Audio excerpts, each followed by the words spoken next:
Bonsoir Stéphane, Bonsoir Pierre-Antoine. bienvenue pour un nouvel épisode de Regard Libre. Donc toujours de l'actualité covidienne qui nous poursuit. On va parler. Donc on a été mis en confinement, en confinement là depuis la semaine dernière. Ouais. Et aujourd'hui je voulais parler de cette stratégie du confinement, voir ce qui se faisait ailleurs, parce que pendant le discours de Macron, on nous a dit que tous les pays faisaient ça et que voilà, c'était normal de le faire en France. Et ensuite, Absolument pas. revenir sur l'argument de dire on fait le confinement pour l'hôpital, pour qu'il y ait assez de place de lits. Et que Ouais. c'est ça, en fait, l'argument clé qui nous disent, la justification, c'est il faut que les gens se confinent pour étaler la courbe, qu'il y ait assez de place Ouais, dans ouais, les oui. lits. Donc, sur ça, Sauf que ça fait 6 mois qu'on doit étaler la courbe, mais oui. ouais, voilà. Donc, je vais partager déjà. Quand on nous dit que toutes les mêmes choses, et ben, donc on a Il y a de la belles Suède, exceptions. il y a de Mhm. nombreuses exceptions.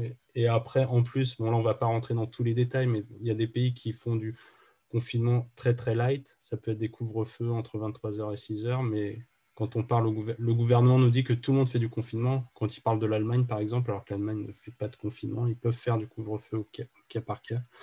Ouais. Et en tout cas, pas sur la globalité du territoire. Donc bon, là, on va parler plus de la Suède, en fait, parce que eux, la Suède, ne font pas du tout de confinement. Ils sont complètement ouverts, autant que je sache, oui. Complètement ouvert. Donc on va juste partager rapidement. Ouais. À Stockholm, la vie quotidienne n'a pas vraiment changé. Dans les rues ou les lieux publics, la plupart des habitants sont à visage découvert, tandis que restaurants et magasins n'ont jamais fermé depuis le début de l'épidémie. Pourtant, comme dans tous les pays européens, le nombre de nouveaux cas augmente régulièrement depuis mi-septembre. Mais ici, pas de semi-confinement ou autre couvre-feu. Actuellement, je ne pense pas que cela nous permettrait de faire une telle différence dans la propagation de la maladie en Suède qui justifie vraiment un confinement plus drastique que celui que nous avons mis en place. Avec ce genre de mesures, nous sommes parvenus à contrôler la pandémie au cours du printemps et je suis presque sûr que nous pouvons nous retrouver dans la même situation maintenant si nous faisons comprendre à la population combien il est important de revenir au comportement que nous avons eu ce printemps. Bon, voilà. Donc Ouais. en gros, la Suède ne fait pas de confinement, ils donnent juste des recommandations aux habitants, voilà, de Ouais. se laver les mains, respecter des distances.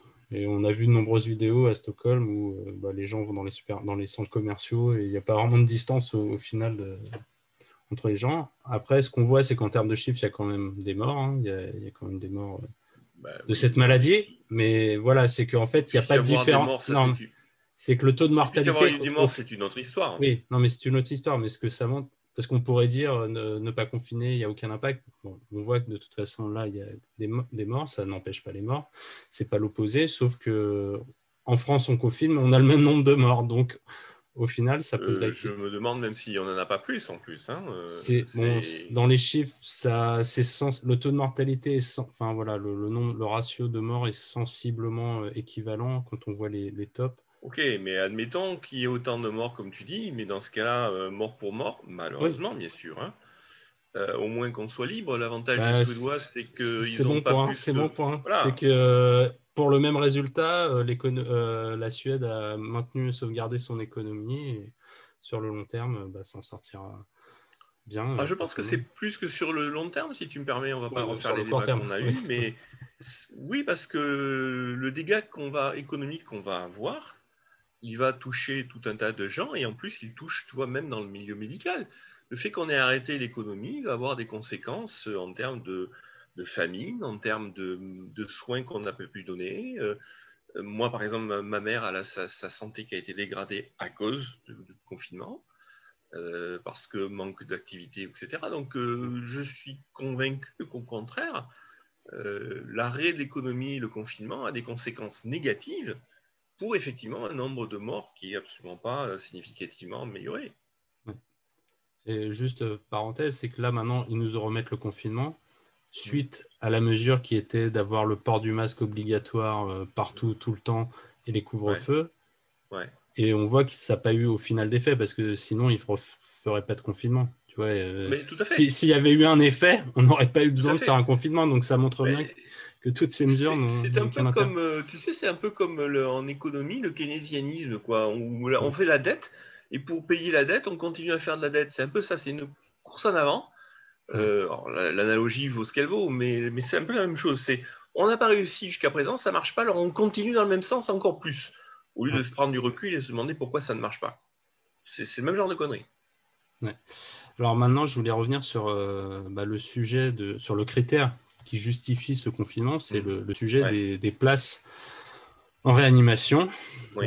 Donc voilà, Véran nous dit il faut confiner parce que sinon les hôpitaux vont être saturés et on ne veut surtout pas faire de triage entre les malades et que si on a le malheur de dire qu'on est contre le confinement, c'est qu'on veut qu'il y ait un triage et que des gens meurent et que ça sera notre faute et qu'on n'espère pas qu'on sera malade, mais bon. Et en fait, on apprend que 30% des lits de réanimation, il y a eu 30% de lits de réa de moins en Île-de-France depuis avril. Donc, à la fin du premier confinement, Macron nous disait en juillet, oui, s'il y a un rebond, une deuxième vague, on sera prêt pour la rentrée. Et au final, on apprend qu'il y a plein de lits qui ont été supprimés. Donc, c'est assez incompréhensible. On en a déjà parlé, hein, je pense. On nous sort cet argument-là. Mais tu vois, imagine une situation analogue, toi qui, comme moi, travaillant en entreprise. Hein. Imagine une situation analogue dans une entreprise, avec le conseil d'administration qui met de la pression et des trucs comme ça. Qu'est-ce qui se passerait ? Le manager, le grand patron dit voilà, on est en situation de crise, il faut qu'on fasse quelque chose parce que effectivement, on ne peut pas se permettre. Okay.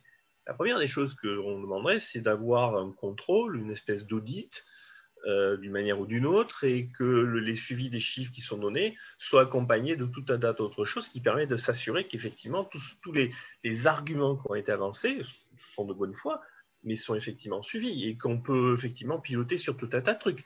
Alors que là, on nous annonce un chiffre qu'on n'a pas aucun moyen de vérifier. Il n'y a pas eu d'audit qui a été fait, il n'y a pas eu de commission d'enquête qui a expliqué pourquoi ce chiffre est comme ça, qui a permis de vérifier au niveau local, national, que oui, les problèmes sont totalement homogènes, qu'il n'y a pas de différence de géographie, etc. Alors qu'on peut s'attendre que ce soit le cas. Tu vois, on nous sort un chiffre qui sort du chapeau, et en fait, dès que tu creuses un petit peu, tu t'aperçois que le chiffre n'est pas homogène, que, comme tu le dis, en fait, ils ont dégradé la situation entre-temps, mais ils se gardent bien de nous le dire.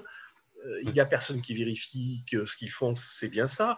Il n'y a personne qui vérifie que pendant qu'ils nous confinent, ils travaillent aussi à améliorer les lits, parce que si c'est censé être le cas... Je crois que Mediapart avait justement, je ne sais pas s'ils avaient porté plainte ou fait une demande au gouvernement de justement justifier qu'ils avaient fait des commandes, enfin voilà, qu'ils s'organisaient, qu'ils commandaient les masques, qu'ils organisaient l'hôpital pour pouvoir augmenter les capacités. Ouais. Et ils ont jamais mais c'est fiable, Mediapart ? Non, mais je dis pas que c'est fiable, mais c'est que il y a des gens qui ont essayé justement d'avoir ces informations et ils n'ont jamais réussi à les avoir.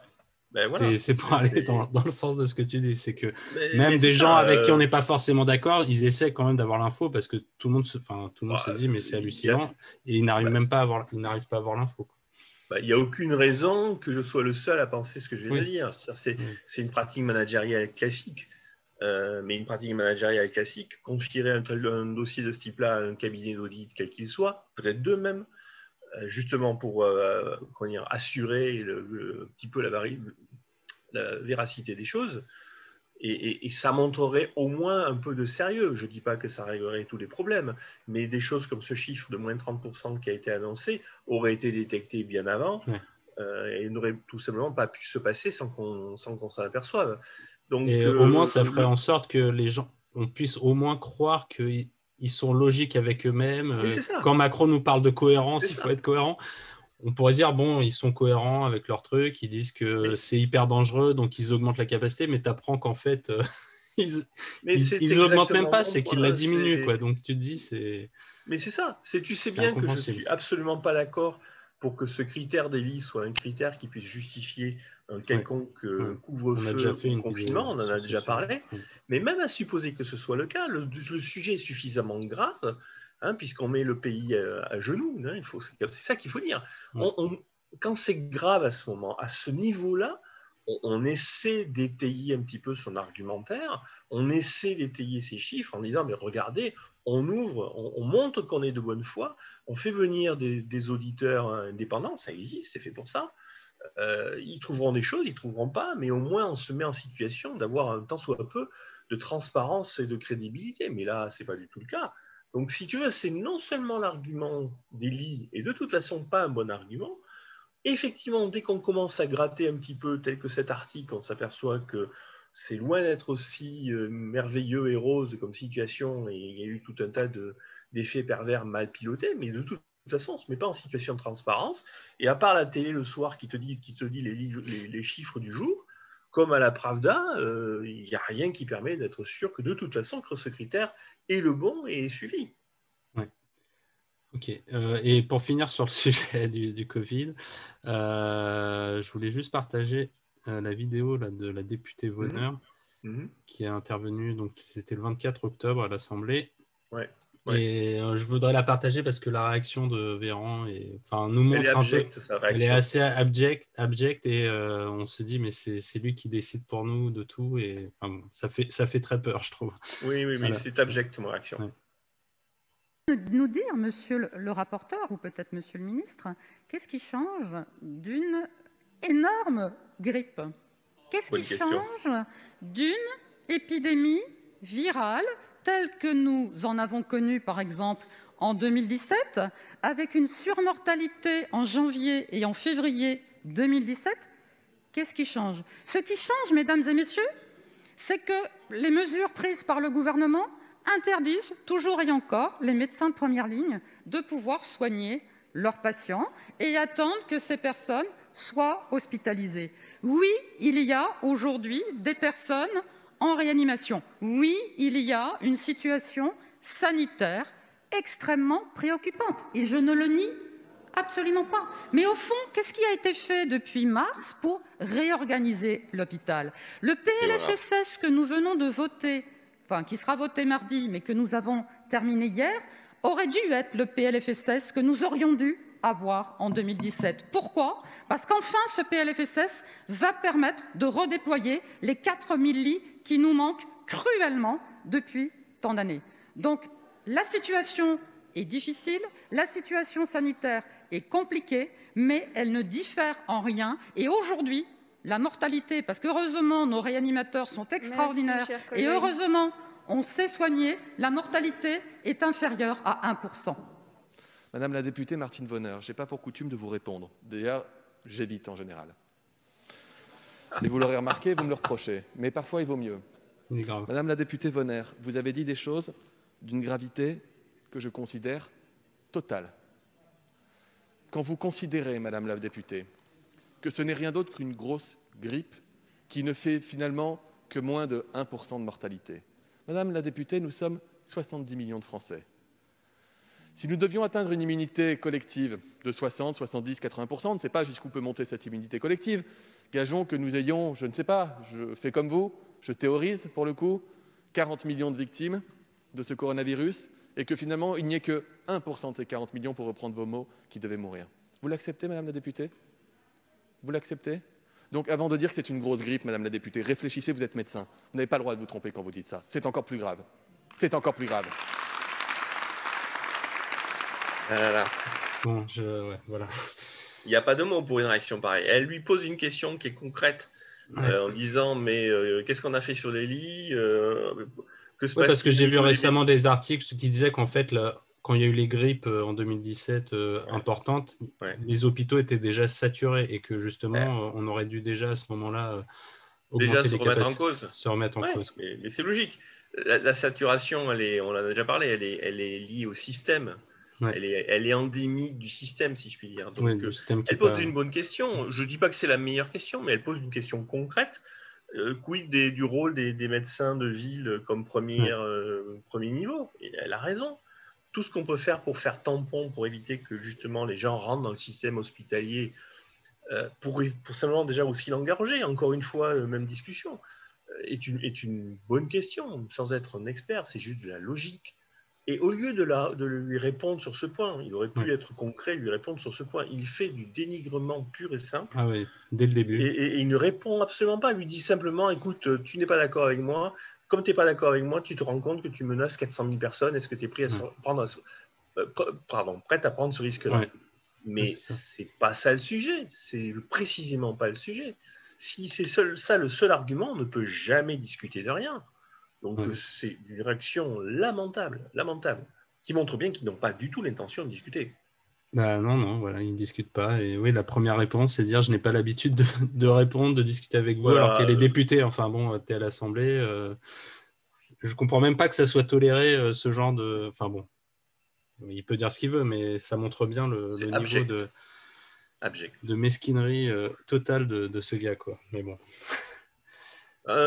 Quelqu'un qui est capable d'un tel argument en Assemblée nationale et devant la télé en plus, je pense que c'est quelqu'un qui est capable de n'importe quel type de décision et d'attitude. Ah oui, non, mais ça fait flipper. Et donc, c'est quelqu'un auquel je n'ai aucune confiance pour faire ce qu'il dit qu'il fait.